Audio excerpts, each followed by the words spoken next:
আসসালামু আলাইকুম। Basic IT একাডেমিতে আপনাকে স্বাগতম। আমরা শিখছি MS Word complete master class. আজকের পর্বে আমরা আলোচনা করব এমএস ওয়ার্ডের হোম বাটন নিয়ে।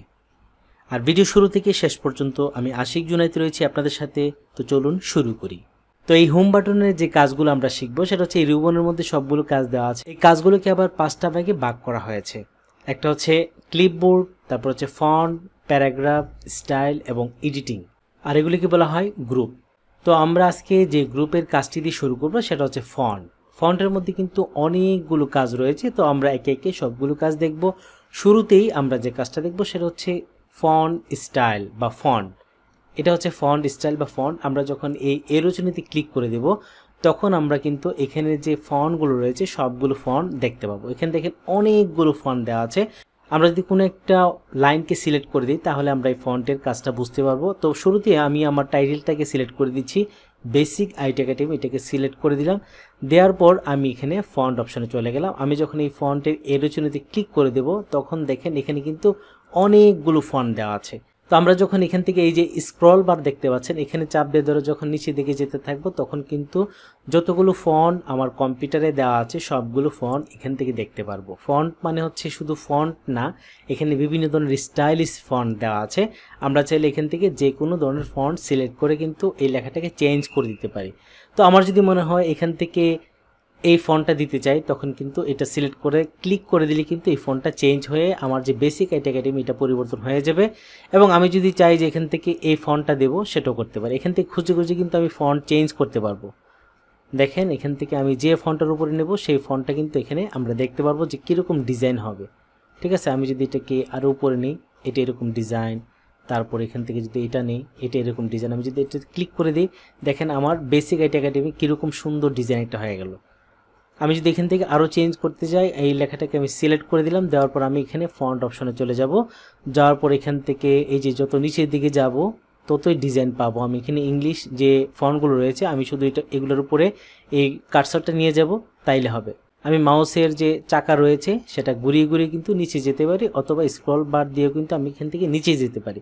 তো যে ডিজাইনটা আমার পছন্দ হবে সেই ডিজাইনটা আমি ওকে করে দেবো। তো আমার লেখাটা কিন্তু সিলেক্ট করা আছে, তো আমি এখান থেকে একটু নিচের দিকে যাচ্ছি।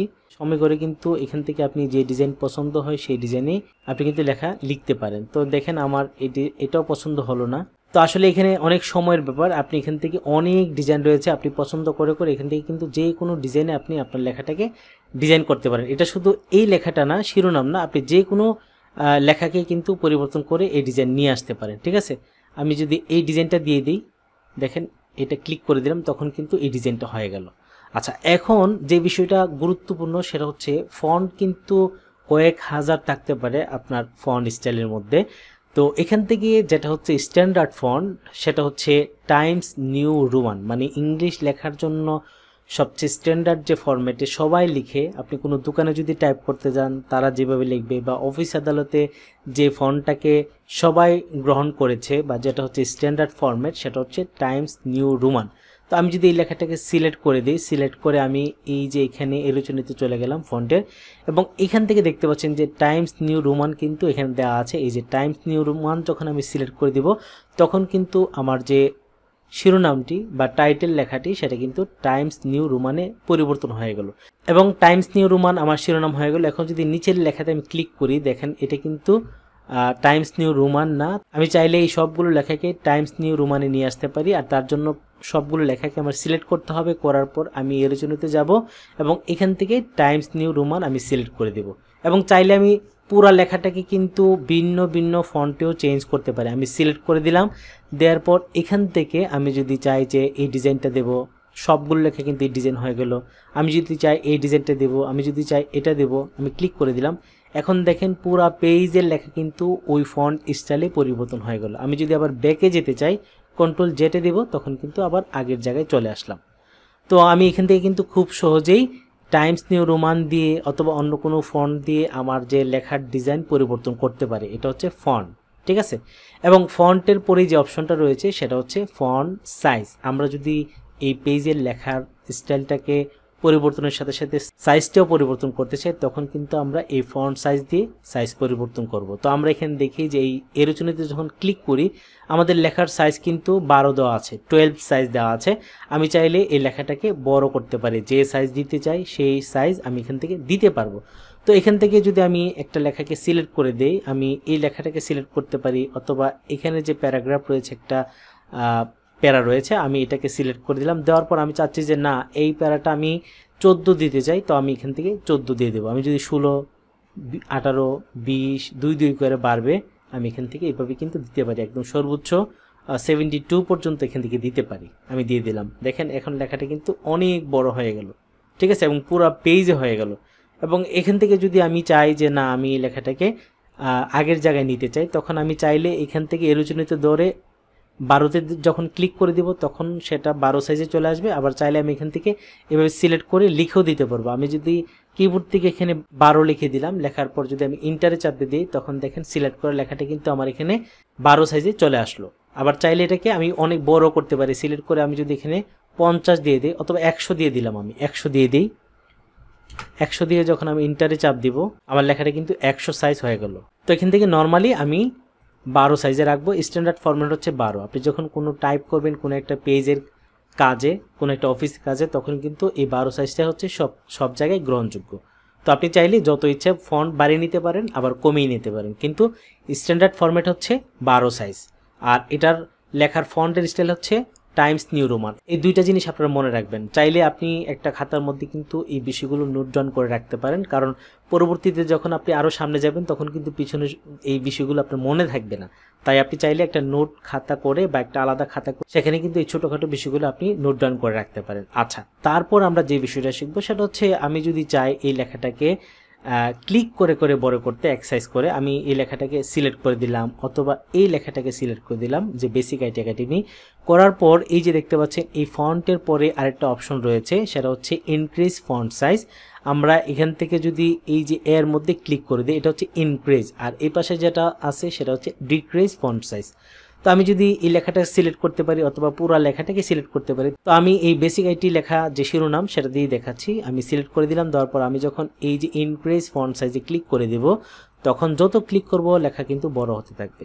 ঠিক আছে, আমরা দেখি কত বড় করা যায়, সর্বোচ্চ বড় কত করা যায় আমি একটু দেখে নিচ্ছি।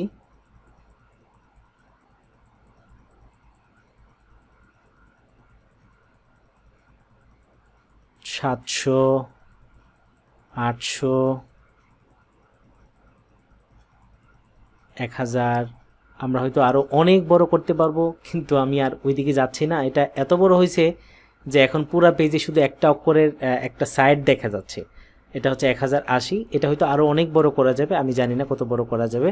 তো আমাদের তো এতগুলো প্রয়োজন না এত বড় করার জন্য। তো আমরা এখান থেকে কিন্তু চাইলে আবার নর্মালি 12 ফন্টে নিয়ে আসতে পারি।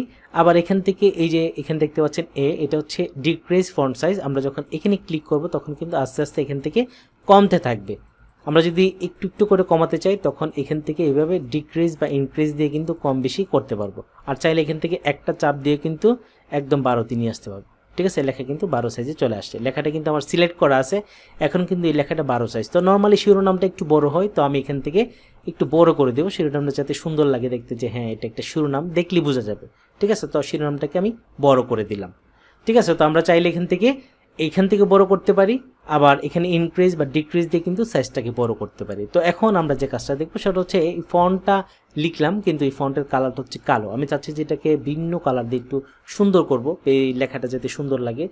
আমি চাচ্ছি যে এই বেসিক আইটি একাডেমিকে রেড কালার অথবা ব্লু কালার দিয়ে লেখার ডিজাইনটি একটু চেঞ্জ করতে চাই। তো এখান থেকে যদি আমি ফন্টের কালার চেঞ্জ করতে চাই, এই যে দেখতে পাচ্ছেন এর মধ্যে একটা কালার দেওয়া আছে, এটা হচ্ছে ফন্ট কালার। আমি যখন এই রচনাতে যাব তখন কিন্তু এখানে অনেকগুলো কালার দেওয়া আছে, যে কালারগুলোর উপরে আমি এই যে মাউসের যে তীর চিহ্ন রয়েছে সেটা নেব, সেটা কিন্তু ওই কালারে রূপান্তর হয়ে যাবে।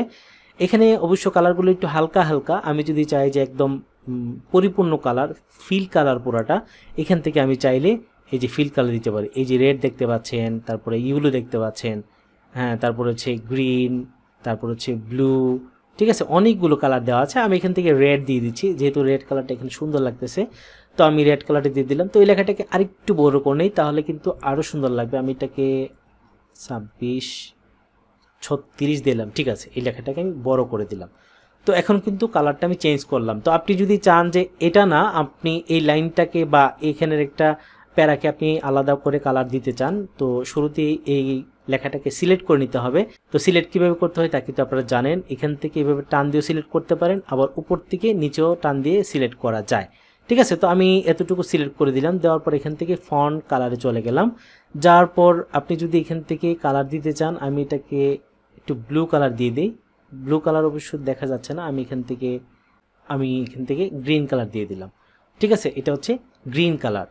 এখন আপনি যদি চান যে না, এই কালারটা আমার কোনো প্রয়োজন নেই, আমি আগের জায়গায় চলে যেতে চাই, তখন আপনি এই লেখাটাকে এইভাবে সিলেক্ট করে দিবেন। দেওয়ার আবার এখান থেকে ফন্ট কালারে চলে যাবেন এবং এখান থেকে অটোমেটিকে যখন ক্লিক করে দিবেন, তখন লেখাটা কিন্তু অটোমেটিক যে কালার, যেটা হচ্ছে স্ট্যান্ডার্ড কালার, সেটা হচ্ছে ব্ল্যাক কালার, সেটাতেই চলে যাবে। এবং এখন যে কাজটা দেখব সেটা হচ্ছে এই ফন্ট কালার দেওয়ার পর আমি চাচ্ছি এই লেখাটাকে একটু বোল্ড করতে। লেখাটা কিন্তু নর্মাল একটা স্টাইল আছে, আমি চাচ্ছি যে এই লেখাটাকে আরেকটু মোটা মোটা করতে, অথবা এই যে লেখাটা দেখতে পাচ্ছেন এই প্যারাটাকে আমি একটু মোটা করতে চাই। আমি এটাকে একটু কালার দিয়ে দিই, এখান থেকে এই যে রেড কালার দিয়ে দিলাম, অথবা এখানে গ্রিন কালারটা দিয়ে দিলাম, ঠিক আছে। এই কালারটা দিয়ে দিলাম, ব্লু কালার। দেওয়ার পর আমি চাচ্ছি যে এই লেখাটাকে একটু মোটা মোটা করতে। সেটা করার জন্য আমি এখানে এই যে দেখতে পাচ্ছেন বি দেওয়া আছে, এটা হচ্ছে বোল্ড, কন্ট্রোল ভি। আপনি যখন কিবোর্ড থেকে লেখাটা সিলেক্ট করে কন্ট্রোল বিতে ক্লিক করে দিবেন, তখন কিন্তু এই লেখাটা বোল্ড হয়ে যাবে। বোল্ড মানে হচ্ছে লেখাটা একটু মোটা মোটা। আমি এখানে ক্লিক করি, তাহলে বুঝতে পারবেন। আমি বিতে ক্লিক করে দিলাম, দেখেন এই লেখাটা আর নিচের লেখাটার মধ্যে কিন্তু একটু পার্থক্য আছে। নিচের লেখাটা হচ্ছে নর্মাল ফন্টে লেখা, কোনো বোল্ড করা নাই, আর উপরে যে সিলেক্ট করা ব্লু কালারটা সেটা হচ্ছে একটু মোটা মোটা, মানে হচ্ছে এটা হচ্ছে বোল্ড করা। এখানে কোনো একটা লেখাকে হাইলাইট করার জন্য আপনি এই বোল্ডটা করতে পারেন। বোল্ড, এটাকে বলা হয় বোল্ড। কন্ট্রোল বি দিলে কিন্তু বোল্ড হয়ে যাবে। আবার এখান থেকে যখন আপনি ফন্টের মধ্যে এসে এই গ্রুপের মধ্যে বি দেওয়া আছে, কোনো একটা লেখাকে সিলেক্ট করে আপনি চাইলে এই লেখাটাকে বোল্ড করতে পারেন। তো আমরা যদি এই শিরোনামটাকে বোল্ড করতে চাই, আমি এখানে এই যে বোল্ডে যখন ক্লিক করে দেব, তখন কিন্তু লেখাটা বোল্ড হয়ে যাবে। আমি যখন এই লেখাটাকে উঠিয়ে দেব, তখন কিন্তু এই বোল্ডটা থাকবে না, তখন লেখাটা কিন্তু স্বাভাবিক একটা লেখা, নর্মালি যে লেখায় আমরা স্ট্যান্ডার্ডে লিখি সেটা। তো আমি এটাকে বোল্ড করে দিই যাতে এটা সুন্দর লাগে, আমি এখান থেকে বোল্ড করে দিলাম। এবং এই লেখাটাকে বোল্ড যদি আমি না দিতে চাই, তখন কিন্তু সিলেক্ট করে এখান থেকে আমি এই বিতে ক্লিক করে দেব, তখন কিন্তু বোল্ড চলে যাবে। এবং কালার যদি উঠিয়ে দেই, তখন এখান থেকে অটোমেটিক কালার দিয়ে দেবো, তখন কিন্তু কালারও চলে যাবে, নর্মাল জায়গায় আবার চলে আসছে। এবং এই লেখাটাকে আমি আবার বোল্ড করে তারপর একটা কাজ করব, মানে এই লেখাটা নর্মালি সোজা লেখা আছে, আমি যদি চাই যে একটু বাঁকা বাঁকা করতে এই লেখাটাকে, আমি সেই কাজটা করতে চাইলে লেখাটাকে আগে সিলেক্ট করে দেব। সিলেক্ট করে দেওয়ার পর এখান থেকে আমরা এই যে দেখতে পাচ্ছেন আই দেওয়া আছে, এটা হচ্ছে কন্ট্রোল আইতে যখন আপনি ক্লিক করে দিবেন, অথবা এখানে ক্লিক করে দিবেন, লেখাটা সিলেক্ট করার পর যে লেখাটা সিলেক্ট করা থাকবে সেটার উপরেই এই ইফেক্টটা পড়বে। আমি এখান থেকে আইতে ক্লিক করে দিচ্ছি, দেখেন লেখাটা একটু বাঁকা বাঁকা হয়ে গেল, এটাকে বলা হয় ইটালিক স্টাইল। আমি যখন আবার এটাকে উঠিয়ে দেবো, তখন কিন্তু এটা থাকবে না, ঠিক আছে। এবং আমি এখানে দিয়ে দিলাম এবং এখান থেকে বোল্ডও দিয়ে দিলাম। এখন কিন্তু লেখাটা একটু মোটা, বোল্ড এবং একটু বাঁকা করা আছে। আমি যদি এখন এটাকে উঠিয়ে দিই, তখন বুঝতে পারবেন। এই যে উঠিয়ে দিলাম, এই যে আবার দিয়ে দিলাম, এই যে উঠিয়ে দিলাম, এটা হচ্ছে স্বাভাবিক মোড, আর ইটালিক দিলে ইটালিক মোড হয়ে যাবে। এখন আপনি চাচ্ছেন যে এই লেখাটাকে হাইলাইট আরও করতে, এবং লেখাটাকে কিন্তু বোল্ড করা আছে, তারপরে চাচ্ছেন যে আরেকটু হাইলাইট করতে, যাতে যার কাছে আপনি লেখাটা দিবেন বা প্রিন্ট করার পরে এই লেখাটা যাতে সবার আগে চোখে পড়ে, তখন আপনি চাইলে এই লেখাটার নিচে একটা আন্ডারলাইন দিতে পারেন। আমি সিলেক্ট করে দিলাম লেখাটা।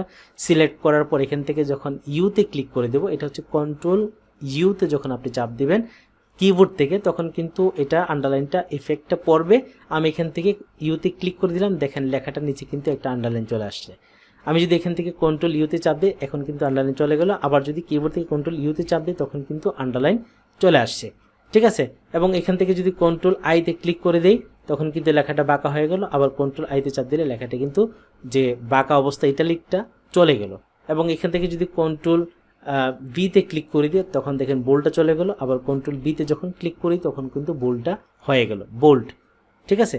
তো এই লেখাটাকে হাইলাইট করার জন্য আমরা এটা করেছি। আমি চাইলে আমাদের শিরোনাম যেটা রয়েছে সেটাও করতে পারি, সিলেক্ট করে দিলাম, এখান থেকে বোল্ড দেওয়া আছে, আমি চাইলে ইটালিক করতে পারি, আবার চাইলে নর্মাল রাখতে পারি, এবং চাইলে আমি আন্ডারলাইন দিতে পারি। আমি এখানে আন্ডারলাইন দেবো না, আমি এটা বোঝানোর জন্য করেছি। এটা কিন্তু আপনি শুধু এই লাইনটা না বা এই প্যারাটা না, আপনি চাইলে পুরাটা লেখাটা যদি সিলেক্ট করে দেন, অথবা 10 পৃষ্ঠা লেখাও যদি আপনার কাছে থাকে, সেই 10 পৃষ্ঠা লেখাকে যদি আপনি সিলেক্ট করে এই বোল্ড দিয়ে দেন, প্রত্যেকটা লেখা কিন্তু বোল্ড হয়ে যাবে।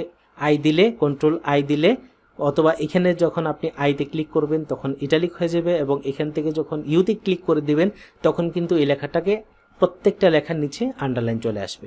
ঠিক আছে। তো এখন আমরা যে কাজটা শিখবো সেটা হচ্ছে এই যে দেখতে পাচ্ছেন এখানে ফন্ট কালারের পরে আবার আরেকটা কাজ রয়েছে এখানে, এটা হচ্ছে টেক্সট হাইলাইট কালার। এখানে একটা বিষয় আপনাদেরকে বলে রাখি, আপনারা যে কোনো একটা কাজ যদি করতে চান সেটার উপরে যখন মাউস নিয়ে যাবেন তখন সেটা কি কাজ সেটা আপনাকে নামটা দেখিয়ে দিবে। এই যে আমি যখন এখানে চলে আসলাম, এখানে নামটা দেখাচ্ছে টেক্সট হাইলাইট কালার। আপনি কিন্তু প্রত্যেকটা নাম একটা খাতার মধ্যে নোট ডাউন করে নেবেন, তখন আপনার এগুলো মনে রাখতে সহজ হবে। আমি যখন এই ফাংশনটার উপরে চলে আসলাম তখন কিন্তু দেখাচ্ছে এখানে কি কাজ রয়েছে, টেক্সট হাইলাইট কালার। আমি যখন এই এরোচনীতে ক্লিক করে দেব তখন কিন্তু আমরা অনেকগুলো কালার পাবো। আমি চাইলে এই যে বেসিক আইটি একাডেমি যে লেখাটা রয়েছে এটা কালারটা একটু আরও হাইলাইট করার জন্য এখান থেকে আমি ইয়েলো কালার দিতে চাই। দেখেন লেখাটা কিন্তু আরও হাইলাইট হয়ে গেল। আপনি চাইলে এখান থেকে এই যে টেক্সট হাইলাইট কালার চেঞ্জ করতে পারেন। আমি চাইলে ব্লু দিতে পারি। অবশ্যই এটাকে আগে সিলেক্ট করে নিতে হবে, আপনাকে এইভাবে সিলেক্ট করে থাকতে হবে, তখন কিন্তু খুব সহজে আপনি এই ইফেক্টটা দিতে পারবেন। তো আমি এখান থেকে আরও পরিবর্তন করি। আমি যদি এটা দিতে চাই, এটা দিতে চাই, এটা দিতে চাই, এখানে সবগুলো আপনি অ্যাপ্লাই করে দেখবেন কোনটা আপনার কাছে ভালো লাগে, যেটা ভালো লাগে সেটা আপনি এখান থেকে দিতে পারেন। তো আমি যদি এখান থেকে ব্লু দিয়ে দিই, দেখেন ব্লু হয়ে গেল। এবং আমি যদি চাই যে না, এখানের যে হাইলাইট কালার নিচে দেওয়া হয়েছে টেক্সট ইফেক্ট কালার, আমি এখান থেকে এটা দিতে চাই না, আমি এই এরোচনীতে ক্লিক করে দেব। দেওয়ার পর আমি এখান থেকে এই যে নো কালার দেওয়া আছে, আমি যখন এই নো কালারে ক্লিক করে দেব তখন কিন্তু ওই যে টেক্সট হাইলাইট কালার সেটা কিন্তু আর থাকবে না। এখানে চাইলে আমি এখানে অ্যাড করতে পারি। আচ্ছা, তারপর আমরা যে কাজটা শিখবো সেটা হচ্ছে এখানে দেখতে পাচ্ছেন তারপরে আরেকটা কাজ রয়েছে, এটা হচ্ছে টেক্সট ইফেক্ট অ্যান্ড টাইপোগ্রাফি। এটা আসলে ফন্টকে অনেক ধরনের ডিজাইন করা যায়। তো এটা করার জন্য শুরুতেই লেখাটাকে আমি সিলেক্ট করতে হবে। আমরা চাইলে এই ইফেক্টগুলো কিন্তু প্রত্যেকটা জায়গায় অ্যাপ্লাই করতে পারবো। তো আমি আসলে লেখাটা বড় করে রেখেছি যাতে আপনারা সহজে বুঝতে পারেন। তো আমি সিলেক্ট করে দিলাম, দেওয়ার পরে আমি এখান থেকে চলে যাব হচ্ছে টেক্সট ইফেক্ট অ্যান্ড টাইপোগ্রাফি। এখানে যখন যাব, এখানে দেখেন অনেকগুলো ডিজাইন দেওয়া আছে। আমরা চাইলে এই লেখাটার উপর এই ডিজাইনটা অ্যাপ্লাই করতে পারি, এটা করতে পারি, এটা করতে পারি, এটা। আপনি দেখবেন আপনার কাছে কোন লেখাটা ভালো লাগে। ঠিক আছে। তো এখান থেকে আমি যদি এটাকে দিয়ে দিই, দেখেন লেখাটা কিন্তু একটু হাইলাইট মনে হচ্ছে, এটাও দিতে পারি। তো আমি এটা দিয়ে দিচ্ছি। দেওয়ার পর এই লেখাটা অ্যাপ্লাই হয়ে গেল। আমি যদি চাই এটাকে আরও ডিজাইন করতে, এখানে দেখেন লেখাটার পিছনে একটা শেডো দেওয়া আছে, তারপরে লেখাটাকে একটু হাইলাইট করার জন্য সাইডে অন্য একটা কালার দেওয়া আছে, হোয়াইট কালার। তো এই প্রত্যেকটা জিনিস আমি এখান থেকে চেঞ্জও করতে পারি। আমি যদি এই রচনাতে যাই, যাওয়ার পর এখানে দেখেন আউটলাইন কালার দেওয়া আছে। আমি যদি চাই যে আউটলাইন কালারটা একটু চেঞ্জ করতে, এখান থেকে আমি কিন্তু চেঞ্জ করতে পারবো। এই যে আউটলাইন আমি যেটা বললাম হোয়াইট কালার দেওয়া আছে লেখাটার সাথে, দেখেন এটাকে যদি আমরা রেড দিতে চাই, রেড হয়ে গেল। এটাকে যদি আমরা ইউলু দিই, ইউলু হয়ে গেল। আমরা এখান থেকে কিন্তু চেঞ্জ করে করে সেই কালারগুলো দিতে পারি। এবং এইখান থেকে যদি আমরা ধরেন আচ্ছা রেড দিয়ে দিলাম, অথবা ইউলু, এটা ছিল হচ্ছে হোয়াইট কালার, আমরা অন্য একটা কালার পরিবর্তন করে দিয়েছি যাতে এটা আরও সুন্দর লাগে। আমরা এটাকে ইউলু দিয়ে দিলাম। এবং এখান থেকে এখন যখন ছেড়ে দেব তখন কিন্তু আপনারা বুঝতে পারতেছেন যে লেখাটার সাইডে যে একটা কালার হোয়াইট ছিল এখন কিন্তু ইউলু দেখাচ্ছে। আমি এখান থেকে আবার সিলেক্ট করে দিলাম, দেওয়ার পর এখানে চলে যাচ্ছি। যাওয়ার পর আমরা যদি আউটলাইন না দিতে চাই তখন আমরা কি করব, অটোমেটিক দিয়ে দেব, তখন কিন্তু আউটলাইন কালার আর থাকবে না। ঠিক আছে। এবং এখান থেকে শেডো দেওয়া আছে, আমরা যদি চাই যে এই লেখাটার মধ্যে শেডো দিতে, এখন যে শেডো দেওয়া আছে এটাকে আরেকটু বড় করতে, আমি এটাকে বোঝানোর জন্য আমি লেখাটাকে আরেকটু বড় করে নিচ্ছি, তাহলে আরও সহজভাবে বুঝতে পারবেন। আমি লেখাটাকে ইনক্রিজ ফন্ট দিয়ে আমি এটাকে বড় করে নিচ্ছি। ঠিক আছে, এই যে বড় করে নিলাম। আর একটু বড় করার পর আমি সিলেক্ট করাই আছে, যাওয়ার পর আমি এখানে চলে গেলাম। যাওয়ার পর এখান থেকে এই যে শেডো দেওয়া আছে, আমি যদি শেডো ইফেক্টটা দিতে চাই, দেখেন লেখাটার পিছনে একটা শেডো আসতেছে এবং শেডোগুলোর বিভিন্ন স্টাইলে, কোনোটা হচ্ছে উপর দিকে, কোনোটা ডানে, কোনোটা বামে, কোনোটা নিচে। তো আমরা একটু দেখি কোন শেডোটা আসলে ভালো লাগে। এখান থেকে অনেক ধরনের শেডো দেওয়া, এখানে কিন্তু শেডোটা আরেকটু বড় বড়। ঠিক আছে, আমি যদি এটাকে ক্লিক করে দিই, দেখেন এখন কিন্তু শেডোটা বোঝাই যাচ্ছে যে পিছনে এই লেখার ছায়াটা পিছনে দেখা যাচ্ছে স্পষ্টভাবে। এবং এটা হচ্ছে ডান দিকে এবং এটা হচ্ছে একদম নিচের দিকে, সামনের দিকে চলে আসছে এবং এটা আরও বড়, এটা আরও বড়। তো আমরা এখান থেকে যে শ্যাডো আপনার ভালো লাগে সেই শ্যাডোটা আপনি এখান থেকে দিয়ে দিবেন। তো আমি এটাকে ডান দিকের যে শ্যাডো দেওয়া আছে আমি সেটা সিলেক্ট করে দিলাম। ঠিক আছে, এখন কিন্তু শ্যাডোটা হয়ে গেল এবং আমি এখান থেকে আবার এরোচনেতে ক্লিক করে দিলাম। দেখেন এখানে কিন্তু আরও অনেকগুলো অপশন দেওয়া আছে। এখানে রিফ্লেকশন নামে একটা অপশন দেওয়া আছে, আপনি চাইলে এই লেখাটা রিফ্লেকশন করতে পারেন। এই যে দেখেন গ্লাসের মতো একটা ডিজাইন হয়ে গেল। এই যে এখানে এখানে চেঞ্জ করে করে আপনি দেখবেন রিফ্লেকশনটা আসলে কোন দিকে আপনি দিতে চান, এটা চেঞ্জ করে করে আপনি দিতে পারেন। তো আমার মনে হচ্ছে এটাই অনেক সুন্দর, আমি এটা দিয়ে দিলাম। দেখেন লেখাটা কিন্তু এখন এত চমৎকার যে লেখাটা পানির উপরে আসছে বা বরফের উপরে ভাসতেছে, নিচে কিন্তু এটার শ্যাডোটা মানে রিফ্লেক্টার দেখা যাচ্ছে পানির মধ্যে, এরকম একটা ডিজাইন হয়ে গেল। কিন্তু আমি লেখাটাকে আবার সিলেক্ট করে দিলাম, দেওয়ার পর এখানে চলে গেলাম। দেখতে পাচ্ছেন এই যে টেক্সট ইফেক্টের মধ্যে যাওয়ার পর এখানে দেখেন গ্লু দেওয়া আছে। গ্লু আমরা যদি এই লেখাটাকে আরও সুন্দর করার জন্য গ্লু ইউজ করতে চাই, আমরা একটু নিচের দিকে যাই, তখন আমরা বুঝতে পারবো। এই যে দেখেন গ্লুটা দিলে কেমন হচ্ছে, লেখার স্টাইলটা কিন্তু আরও সুন্দর হচ্ছে। আপনি কালার বেঁধে এটাকে আরও সুন্দর করতে পারেন। তো আমি এখান থেকে এই কালারটা দিচ্ছি, আমার পছন্দ অনুযায়ী আমি এটাকে দিয়ে দিলাম। ঠিক আছে, এখন কিন্তু লেখাটাকে আরও হাইলাইট মনে হচ্ছে। ঠিক আছে, আপনারা এগুলো একটা একটা করে দেখবেন, কারণ এগুলো দেখতে তো আর কোনো কষ্ট নাই। আপনি বসে বসে প্র্যাকটিস যখন করবেন এগুলো প্রত্যেকটা দেখবেন, নষ্ট হওয়ার কোনো সুযোগ নেই।